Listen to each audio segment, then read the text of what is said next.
guys, today is Friday, January 23, 2024 at nandito kami ngayon sa Bukawi, Bulacan. Ayan, kasama ko yung pamangkin ko. Heyo!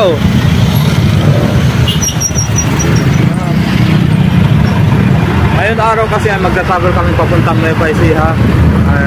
From Makati City, estimated travel time is 3 hours and 49 minutes.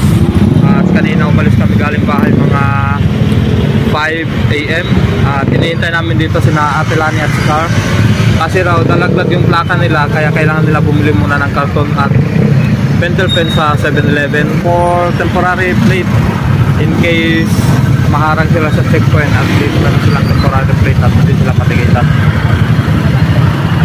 Okay, so time check is 6:49 AM.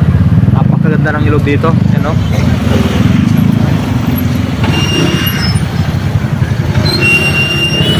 Dito yan guys, sa tapat ng Bukawi Public Market. Yun. And meron pa kami remaining travel time is 2 hours and 38 minutes. Medyo malalayo at napaka-traffic talaga dito sa Bulacan. Mas okay kanina doon sa Valenzuela City. Walang traffic, dire-diretso lang kami.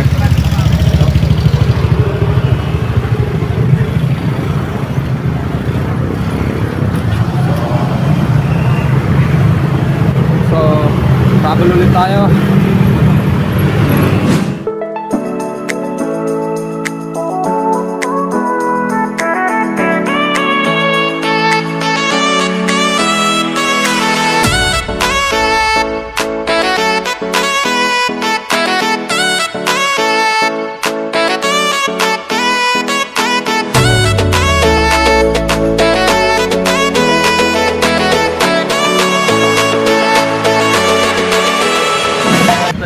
Sa bahagi ng Balagtas Road and 100 meters away papasok na kami ng Florida Bypass Road.